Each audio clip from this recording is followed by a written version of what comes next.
In the annals of professional sports, few stories defy belief quite like that of Carlos Enrique Raposo. Known to the football world as Carlos Kaiser, this Brazilian figure carved out a two-decade career, signing with prominent clubs across continents, all while meticulously avoiding the one thing professional footballers are paid to do: play the game. It is a story not just of athletic inadequacy, but of an unparalleled mastery of deception, a shocking tale of football fraud that challenges our understanding of integrity in the beautiful game. Born in Rio de Janeiro, Carlos Enrique Raposo would later famously describe himself as the greatest swindler in Brazilian football. This self-assessment, while bold, is difficult to dispute given the sheer scale and longevity of his masquerade.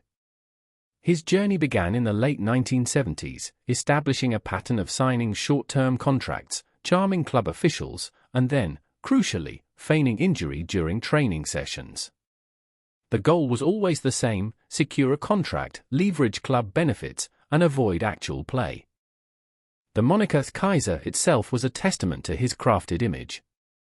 Reportedly, the nickname emerged early in his career due to a perceived physical resemblance to the legendary German defender, Franz Beckenbauer. This association, however superficial, lent him an aura of credibility, a subtle nod to greatness that belied his true abilities. It's a prime example of how Kaiser masterfully manipulated perceptions, using external factors to build his fraudulent persona. Kaiser's primary tactic was the injury gambit. Upon signing a new contract, he would immediately claim a hamstring injury, a notoriously difficult ailment to definitively diagnose. This bought him time, often months, in the club's medical department, enjoying all the perks of a professional player without the expectation of performing. Ricardo Rocha, a former Vasco da Gama teammate, recounted Kaiser's candor. He used to say that his career was to sign for the club, do a 6-month recovery, and then transfer to another. Beyond faking injuries, Kaiser employed ingenious psychological tactics. He would carry a large, fake mobile phone, a luxury item at the time, and pretend to conduct urgent conversations with agents or club presidents in front of his teammates and coaches. These elaborate charades, often involving him speaking a fabricated English, projected an image of a highly sought-after player with strong European connections, further cementing his perceived value. The calls were, in fact, often with friends playing along with the ruse. Kaiser understood the power of media. He actively befriended journalists, cultivating relationships that would yield positive articles about his supposed talents and impending transfers. These manufactured reports, often baseless, served to amplify his reputation and provide evidence of interest from European clubs, which in turn made Brazilian clubs more eager to sign him. This manipulation of the press was a crucial pillar of his sustained fraud, creating a self-fulfilling prophecy of demand. Among his many clubs, Kaiser famously spent time at Brazilian giants Botafogo and Flamengo. At Flamengo, he became close friends with Renato Gaucho, a legendary figure in Brazilian football. Gaucho, reflecting on Kaiser's time there, stated, "He was a great person, a friend, but he never kicked a ball." This quote encapsulates the paradox of Kaiser's career: universally liked, but athletically absent. He leveraged these friendships to move between clubs, his network becoming his greatest asset. His fraudulent journey wasn't confined to Brazil.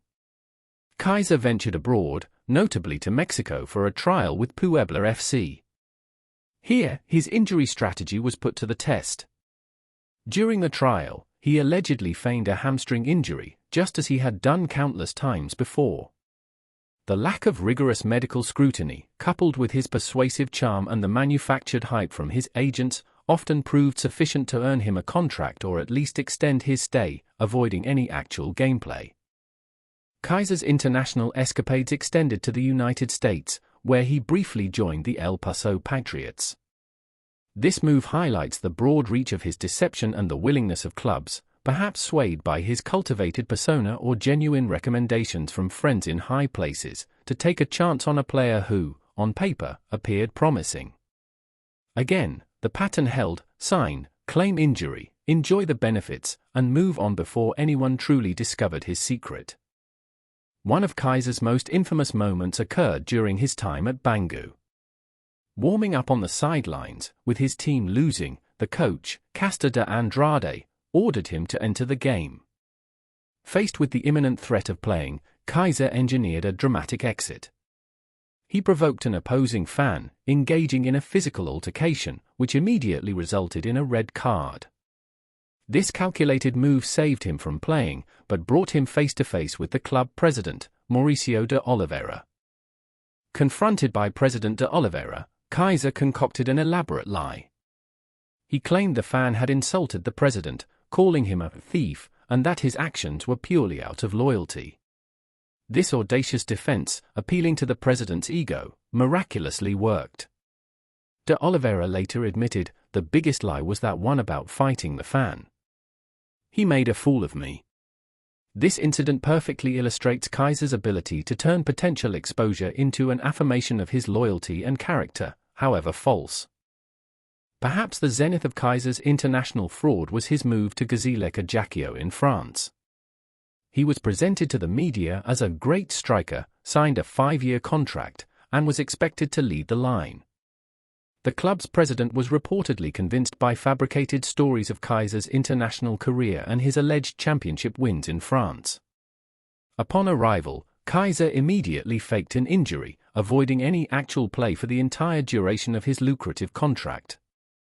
To maintain his image at Gazélec Ajaccio, Kaiser employed another ingenious tactic during training sessions.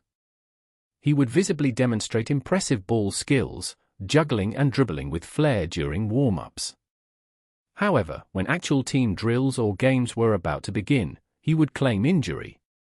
To further endear himself to fans and avoid playing, he threw signed shirts into the crowd, cleverly depleting the team's kit supply and solidifying his popular image without ever stepping onto the pitch for a competitive match. Kaiser's career, spanning over 2 decades, is difficult to quantify in conventional football terms. While statistics usually define a player's impact, for Kaiser, the numbers tell a different story. He signed with at least 9 professional clubs, including some of Brazil's biggest, but his official appearances remained negligible, often 0. This raises significant questions about the recruitment processes, the pressures on clubs, and the human element in football during that era. Accounts from former teammates and club officials consistently paint a picture of a man who was charming, charismatic, and incredibly popular off the field. Kaiser himself admitted his preference for the parties and women over rigorous training or actual matches. His social acumen and ability to forge strong connections with powerful figures in football, rather than any athletic talent, were the true drivers of his extended, fraudulent career. He was a master networker disguised as a footballer. The story of Carlos Kaiser is not just about one man's elaborate fraud, it also exposes vulnerabilities within the football system of his era. Lax medical checks, the powerful influence of agents and personal connections, the desire for star players, and the pressure on clubs to make impactful signings all contributed to creating an environment where such a deception could thrive for so long. It highlights a period where image and influence sometimes overshadowed verifiable talent. Decades after his playing days, Carlos Kaiser's story continues to fascinate. His extraordinary life of deception was eventually chronicled in the 2018 documentary A Kaiser, the Greatest Swindler in Football, bringing his tale to a global audience. The film, featuring interviews with Kaiser himself and many of the figures he duped or befriended, serves as a testament to his unique place in football history, not for his skill, but for his unparalleled ability to avoid demonstrating it. Carlos Kaiser stands as a singular figure in the history of football. He was, by all accounts, a professional footballer who never truly played professional football. His career is a masterclass in fraud, identity manipulation, and social engineering within the high-stakes world of sports. It's a shocking testament to the power of charisma and cunning over raw talent, a story that continues to challenge our perceptions of what it truly means to be a professional athlete.